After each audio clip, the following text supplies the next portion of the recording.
Éternel mon Dieu, je voudrais te rendre toute la gloire pour ce que je vis en ce moment-ci ici à Koumassi. Tu es un Dieu bon. Tu es un Dieu fidèle. Tu es un Dieu qui soutient, qui conduit, qui accompagne, qui dirige. Tu es un Dieu qui aide. Tu es un Dieu qui apaise. Tu es un Dieu qui pardonne. Tu es un Dieu qui sanctifie. Je voudrais appeler ton esprit sur cette assemblée. Viens toi-même prendre encore plus fortement possession de toutes les âmes, de tous les esprits ici présents. Viens toi-même ouvrir notre intelligence. Viens toi-même te saisir de nos esprits pour nous conduire vers toi, auprès de ton esprit. Et que toutes choses se fassent sous ta bénédiction, sous ta grâce. C'est au nom de Jésus que j'ai prié. Amen.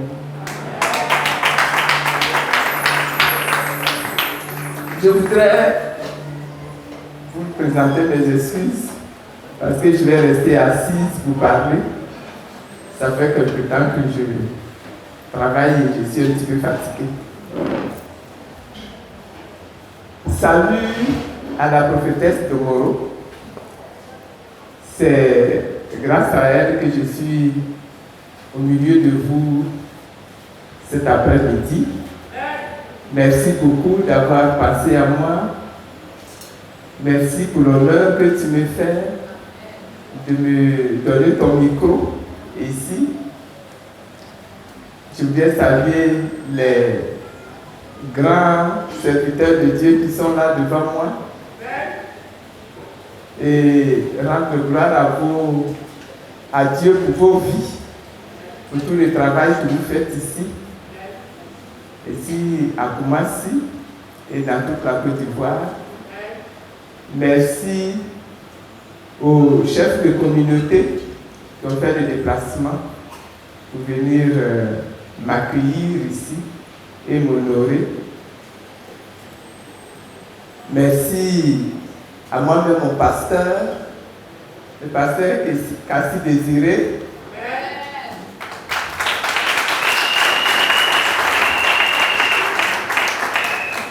Qui m'accompagne et qui me bouscule quand je suis un peu intimidée par les choses. Il est là, il me soutient. Que Dieu te bénisse. Merci à tous mes amis, mes collaborateurs, mes camarades qui sont venus avec moi. Est-ce qu'il faut que je donne vos noms? Levez-vous, ils vont vous saluer quand même. Voilà.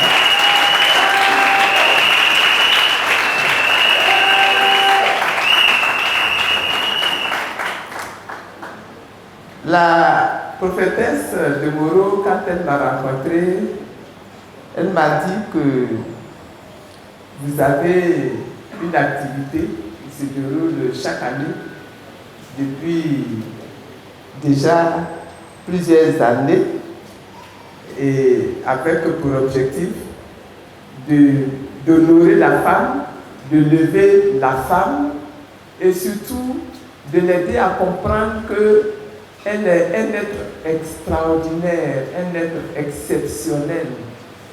La femme est un être sans limite. Et elle doit,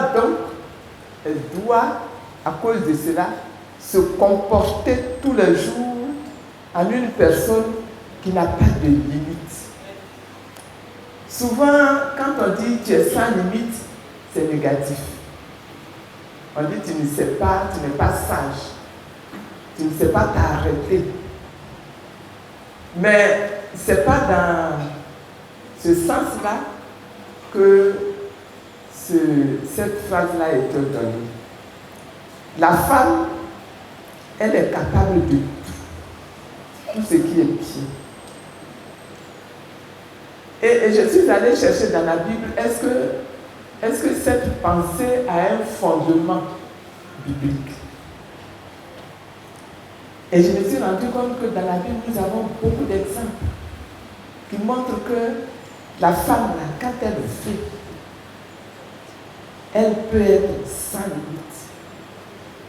Mais ce que j'ai découvert de particulier, c'est dans le livre de Genèse.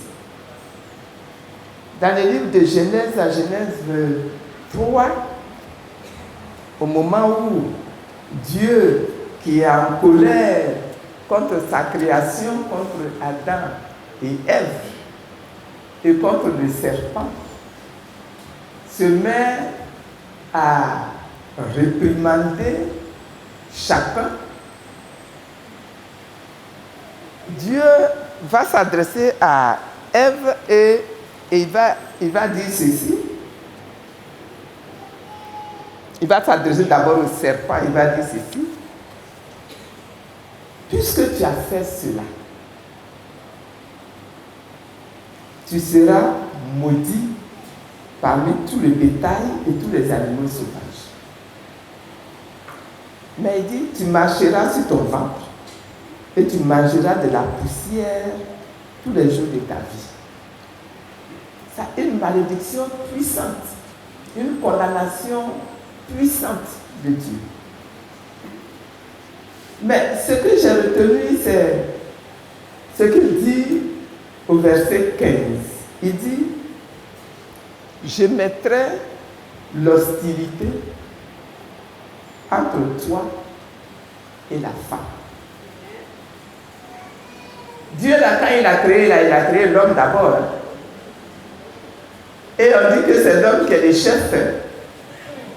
Et que la femme n'est que l'aide. C'est pas ça? Pasteur, c'est pas ça que vous dites? Mais dans ce verset 15, Dieu fait comme si l'homme n'existait pas. Et pourtant, l'homme est là. Hein? Il est debout à côté. Mais Dieu s'adresse au serpent, et quand il s'adresse au serpent, qui représente le mal, qui représente le péché, qui représente l'abomination, qui représente la malédiction, tout ce qui est un mauvais, le serpent représente ça. Quand il s'adresse au serpent, il dit, je mettrai l'hostilité entre toi et la femme.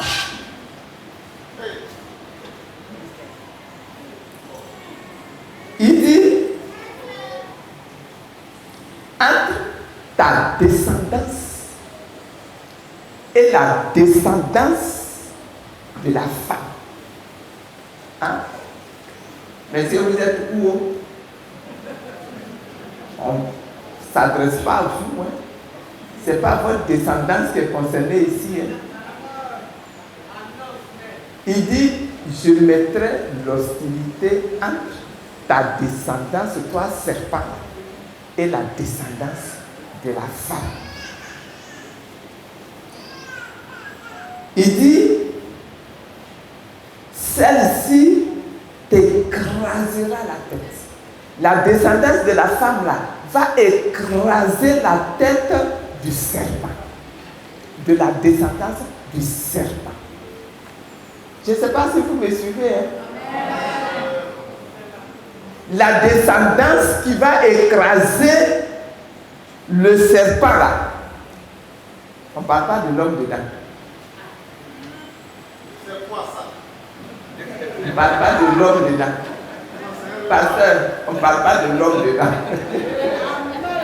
On dit la descendance de la femme. Tu vas écraser la tête du serpent. Une fois que la tête du serpent est écrasée, il reste quoi encore? Mes sœurs, la mission que Dieu nous confie là est une mission puissante. Et c'est une mission éternelle. C'est une mission qui a engagé Dieu lui-même. Voilà sa création tout entière, son humanité tout entière qui est dans les difficultés. Et Dieu aime sa création. Dieu veut sauver sa création. Et comme Dieu veut sauver sa création, Dieu va chercher une solution. C'est Dieu qui trouve la solution. Et cette solution-là va consister à écraser la tête du serpent. Et pour que la tête du serpent soit écrasée, on laisse Jeannot de côté. On laisse Dago de côté. On laisse Séraphin de côté. On laisse Didier de côté. On dit Jacqueline, ta descendance là, c'est elle qui va écraser la tête du serpent.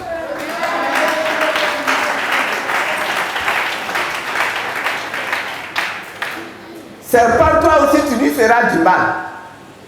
Tu blesseras la descendance là au talon. Vous savez, le pied de l'homme là, si le talon est détruit, pour marcher c'est difficile. Hein? Et donc, mesdames, quand nous marchons là, quand nous agissons là, quand nous entreprenons là, nous devons être très sages. Nous devons être très prudentes. Parce que notre mission est grande. Notre mission là, c'est d'écraser la tête du serpent. Et grâce à nous, le Seigneur Jésus va venir dans le monde et qu'est-ce qu'il va faire? Il va écraser la tête du serpent. Il va poursuivre le serpent jusque dans la tombe. Il va aller tuer même la mort. Il va prendre la mort. Il va clouer la mort sur le bois de la croix. Nous avons une mission et une responsabilité très grande. Très, très, très grande.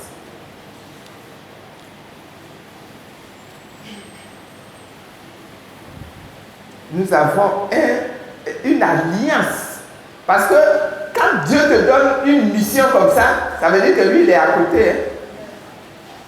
Il est à côté, il va te soutenir, il va t'aider.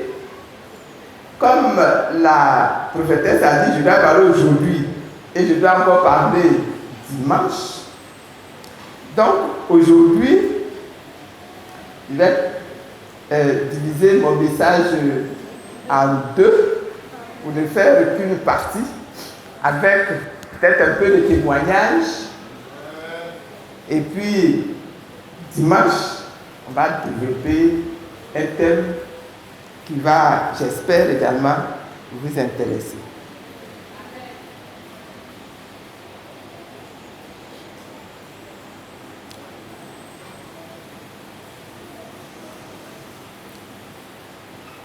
On parle d'alliance ici. Par définition, l'alliance même est un pacte au moyen duquel des personnes ou des sociétés unissent leurs intérêts communs ou stipulent des conditions de leur activité commune. C'est ça qu'on appelle l'alliance. Dans la Bible, on utilise plusieurs termes, on trouve plusieurs termes. Quelquefois on parle de contrat, quelquefois on parle de promesse, quelquefois on parle d'accord, ça prend même quelquefois des formes rituelles, ça prend des formes solennelles, etc. Il y a d'un côté la créature et de l'autre côté, il y a le créateur, c'est-à-dire Dieu. On a d'un côté des individus ou un peuple, on a de l'autre côté Dieu et une nation, etc. Et souvent, ces alliances-là sont sanctionnées par un serpent. Dieu même va jusqu'à dire, je jure par moi-même. un serment. Et tout le long de ce que j'ai découvert dans la Bible, l'alliance garde quelques caractéristiques qui sont permanentes. L'alliance est conclue à l'initiative de Dieu. Et l'alliance demande aux hommes de croire en Dieu. Et demande de poser quelques actes, des actes qui sont quelquefois des actes religieux. L'alliance engage l'homme à respecter des pratiques rituelles et des pratiques sociétales qui sont particulières. Et quelquefois, dans la Bible, on parle de commandement. Et quand on examine, n'est-ce pas, le comportement de l'alliance, on voit que si l'alliance est respectée, alors on bénéficie de récompenses. Si l'alliance n'est pas respectée, alors on subit des sanctions. Donc l'alliance, elle peut être rétributive et elle peut être salutaire.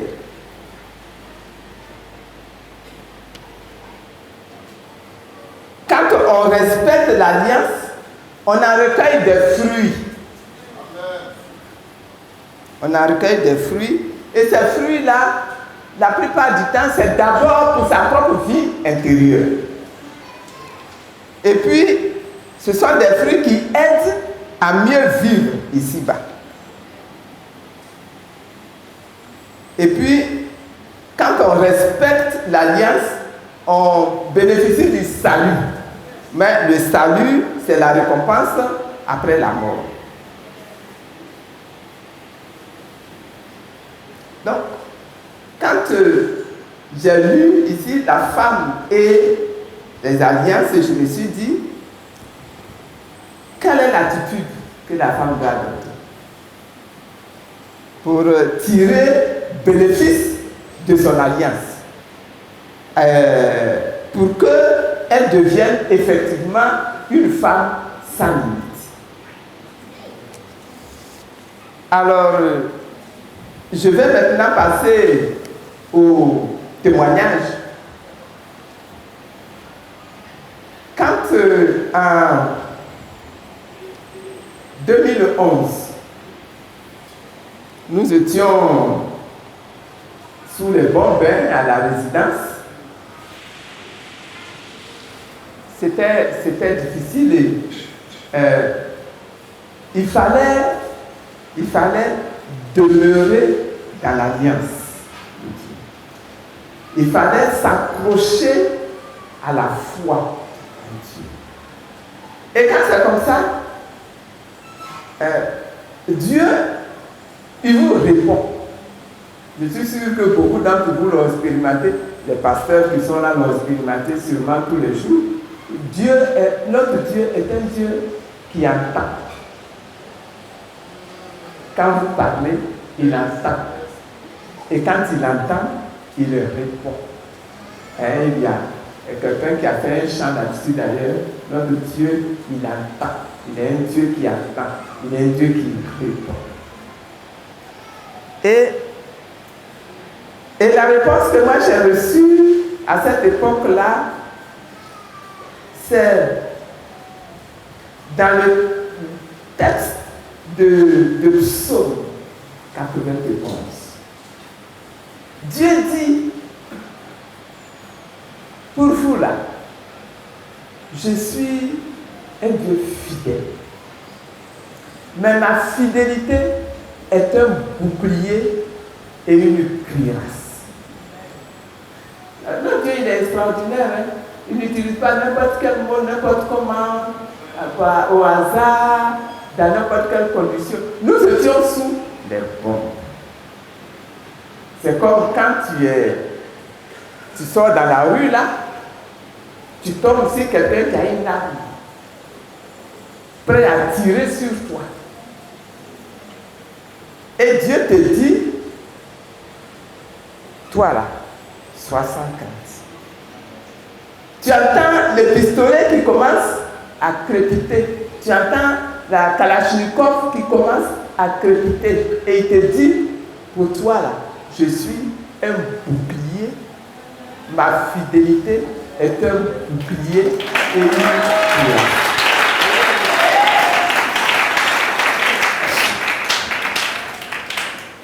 Vous savez tout ce que c'est que le bouclier, hein? Le bouclier, c'est... comment on appelle ça? C'est un instrument... C'est quoi? C'est un instrument, hein, que les militaires utilisent quand il est sur le champ de bataille. Hein? Vous voyez quelquefois les policiers, là, ils tiennent ça comme ça. Comme ça, tout ce que vous tirez comme balle, là, quand ça vient, ça se fracasse contre le bouclier.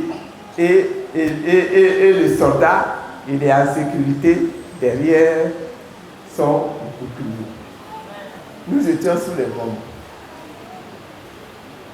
Et nous avions besoin d'être sécurisés pour que les balles, pour que les bombes, pour que les éclats de bombes ne viennent pas nous détruire et nous tuer. On a écouté, on voyait chez Kadhafi ce qui s'est passé. Les bombes sont tombées sur la maison du fils de Kadhafi. Son fils était dans la maison avec son épouse, avec leurs 3 enfants. Ils ont tous été écrasés sous les bombes. Ils sont morts. Nous, là, Dieu dit, je suis un bouclier.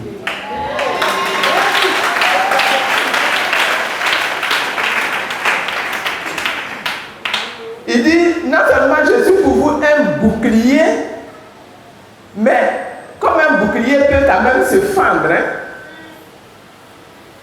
Il dit, je suis également pour vous une cuirasse.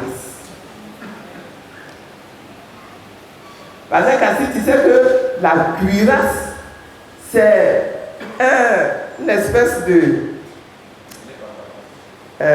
comment on appelle ça? Oui, non, aujourd'hui on appelle ça gilet pare-balles. Là, tu te vas trop vite, là. Laisse-moi expliquer d'abord. Vous avez vu les soldats romains de l'époque, ils portaient un truc ici comme ça, une espèce de camisole, mais en fer, qui faisait que quand on lance les flèches contre eux, la flèche vient taper le pectoral et tombe. Aujourd'hui, la technique, la technologie, la science a développé ça. Donc les policiers, les militaires ne portent plus de cuirasse. Aujourd'hui, ils portent ce que Dieu appelle le gilet pare-balles. C'est exactement la même fonction. Le gilet pare-balles est porté pour protéger tout ce qui est dans le tronc du corps. C'est-à-dire tous les organes vitaux du corps. Donc, le cœur, les poumons, les intestins, l'estomac, le foie, etc. Tous ces organes-là, quand ils sont détruits, tu ne peux rien faire, c'est la mort. C'est la mort. Et les hommes ont donc fabriqué des gilets pare-balles pour protéger les corps de leurs soldats. Et Dieu dit, pour vous, moi, je suis votre cuirasse. Et c'est une parole qui a été tellement vraie. Parce que ça aussi, c'est ça la parole de Dieu. La parole de Dieu, elle est une parole qui est vraie. Elle a été tellement vraie que nous sommes restés sous les bombes pendant 11 jours. Nous sommes sortis de là sans blessure. Ceux qui ont été blessés et qui ont été tués, c'est ceux qui se sont retrouvés à l'extérieur du bâtiment où nous étions habités. Nous étions environ 400 personnes, hommes, femmes, enfants, bébés, réfugiés là. Dieu nous a protégés. Il a été notre bouclier, il a été notre cuirasse. Et il dit, voilà comment pour vous va se manifester ma fidélité. Et c'est pour ça que souvent je chante. Malheureusement, je n'ai pas une belle voix. Où elle est la chanteuse là? Elle est magnifique là, viens. Il y a une chanson qui dit ta fidélité est grande. Tu veux nous chanter ça?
Et donc, voilà comment on a pu tenir debout.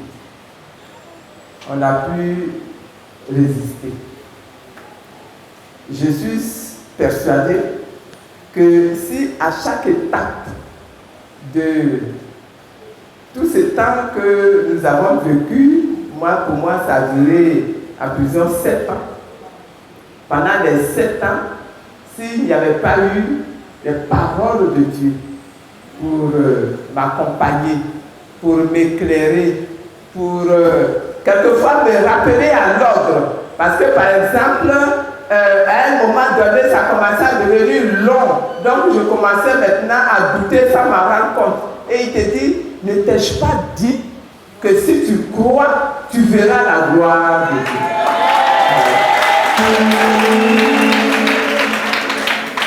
Et par les paroles de ce genre, quand mon cœur était chargé, parce qu'il y a eu un moment, surtout au début, mon corps était lourd, mon cœur était chargé, mon corps était rempli de colère, mon cœur était rempli d'amertume. Et quelquefois, comme ça, tu ne comprends pas pourquoi c'est à moi que ça arrive. Et c'est à ce moment-là que Dieu te dit, prie pour Alassane Ouattara. Hein? Il a dit, mais ça c'est quoi ça là? C'est quoi ça là? Comme les Baoulés disent, nia. Zouerenga. Toi, Dieu, tu es en Côte d'Ivoire là, tu ne vois pas tout ce qui se passe là. Tu ne vois pas ce qui s'est passé ici là. Tu as cherché jusqu'à...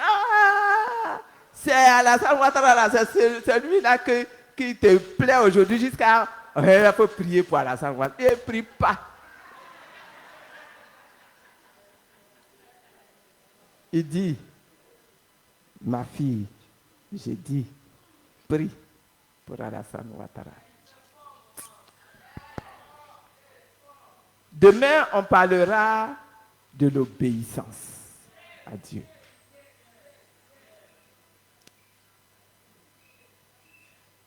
Après avoir discuté un peu, au bout de la 3e discussion, j'ai dit, ma fille, si tu es malin, tu vas rentrer dans l'obéissance. Parce que Dieu, là, lui-même, il dit, l'obéissance vaut mieux que le sacrifice. Donc, bon, comme c'est toi qui demandes, bon, je vais t'obéir. Il dit, prends le psaume 72 et prie Alassane tous les jours avec le psaume 72. Parce que je ne sais pas si vous connaissez le psaume 72. Hein. C'est un livre qui a été, un texte qui a été écrit par Salomon, par le roi Salomon. Au moment où il est monté sur le trône, il a prié son Dieu pour que son Dieu l'aide à avoir un règne tranquille, puissant, victorieux, que son peuple l'aime et qu'il ait des victoires, qu'il n'ait aucune attaque. Ah!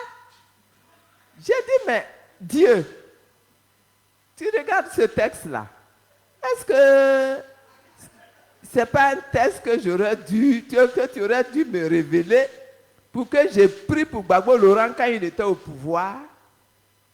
Tu attends maintenant que Gbagbo Laurent est à la haie là-bas, déchu, détrôné. Et maintenant tu veux que moi j'ai pris pour celui qui l'a déchu, qui l'a détrôné. Il dit, j'ai dit, prie pour Alassane Ouattara. Le matin, quand tu te lèves, le soir, avant de te coucher. Dieu est là.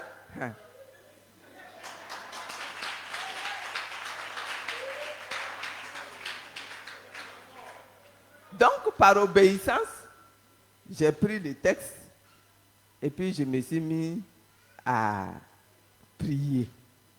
Mais il n'y avait aucune conviction même. Et donc, quand je lis le texte, dans ma bouche même là, ça ne passe pas. Ah. Bon. Donc, j'ai fini par dire à Dieu, comme c'est toi qui as demandé, il ne faut plus regarder ce qu'il y a dans mon cœur, parce que ce qui est dans mon cœur là, ce n'est pas joli du tout. Donc, regarde seulement ta parole qui va sortir de ma bouche et que je vais prononcer. Et j'ai prié comme ça. 1 jour, 2 jours, c'était difficile. 3e jour. Le 3e jour, prophétesse, les choses ont commencé à changer. Maintenant, quand je prie la même là, il n'y a plus de colère. Presque contente. Et au fur et à mesure que j'avance, je suis contente. De plus en plus contente. De plus en plus contente. Au bout de 7 jours, je pouvais maintenant dire ce texte-là pour le président Alassane Ouattara, sans acrimonie, sans colère, sans amertume.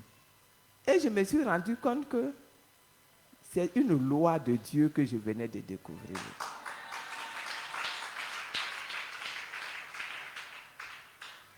Quand Dieu te dit pardonne, c'est pour toi-même, c'est à toi-même qui veut faire du bien. Celui qui a commis quelque chose contre toi là, Dieu va lui régler son sort. À part, ça c'est entre lui et Dieu. Toi, comme il y a la colère dans ton cœur, Dieu dit, guéris ton cœur en pardonnant. Le pardon, c'est le médicament pour guérir soi-même son cœur. Et c'est comme ça que j'ai été guéri en prison là-bas. Donc quand tu dis comment elle a fait, souvent on me pose la question, comment elle a fait pour rester debout, comment elle fait, et puis elle a pardonné, et puis elle a toujours le sourire, et puis elle est calme, et puis elle est posée. Je réponds toujours, c'est Dieu c'est Dieu. C'est Dieu. La solution là, c'est dans le livre de Dieu. La solution, c'est dans la loi de Dieu. La solution, c'est dans la parole de Dieu. Prophète de Moreau, je vais m'arrêter là pour aujourd'hui.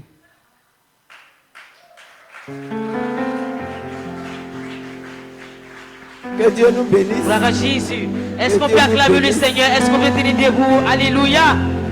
Pour acclamer le Seigneur. Alléluia. Gloire à Jésus.